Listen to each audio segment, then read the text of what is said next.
Ja, er is een mannenversistering, maar het is net helemaal 100% goed te zien, hè? Helaas niet. En dat komt omdat er nogal wat horizonbewolking is. En die horizonbewolking is laaghangende bewolking die ervoor zorgt dat je eigenlijk niet goed door die bewolking heen de maan kunt zien. Maar hij is er wel.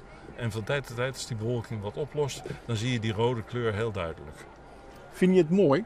Ja, het is prachtig. En vooral omdat er erg veel mensen zijn die er naar vragen. En hoe komt het nou? En wat gebeurt er nou? En hoe zit dat in elkaar? En zie je dat vaker.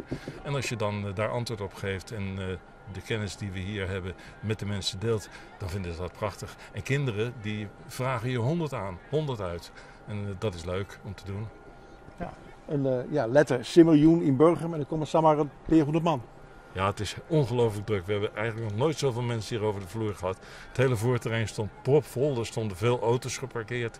En de mensen blijven ook hangen. Want langzamerhand wisten ze dat je na 9:30 die maan kon gaan zien. En we hebben intussen ook een aantal planeten gezien. Vlak onder de maan staat Mars. En wat verder naar het westen toe, daar hebben we Venus al gezien. En daartussenin, daar zweeft ergens Jupiter, nog een grote planeet. Dus het is druk voldoende aan de hemel. Wanneer kennen we weer een mannenversistering, Sam? In januari van 2019, daar hebben we dus even geduld voor nodig. Maar in de tussentijd is er nog wel wat te doen. Want van tijd tot tijd zijn er ook sterrenregens. En de eerstvolgende die is op een vast tijdstip in het jaar, 12, 13 augustus. De komende 14 dagen, 3 weken eigenlijk al.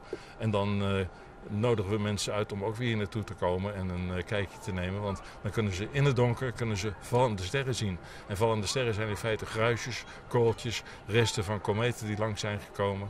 En die de aardse atmosfeer binnendringen en daar met grote snelheid door de wrijving met de dampkring verbranden. En die verbrande deeltjes komen in elk geval niet op je hoofd terecht. Daar hoef je niet bang voor te zijn. Want het verdampt gewoon in het heelal, in de bovenste luchtlagen van de atmosfeer.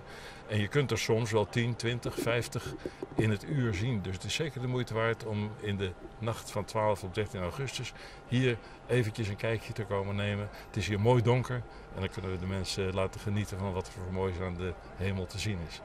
Dan kun je dus een hoop wensken doen. Ja, die wensen moet je alleen niet hardop zeggen, want op het moment dat je ze hardop uit, dan komt het niet uit.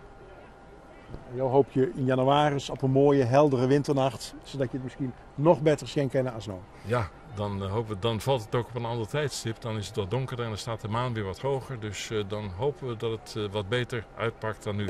Want dit is eerlijk gezegd een beetje een tegenvaller. Maar desondanks door de drukte en de uitleg die je kunt geven is het toch een hele geslaagde avond.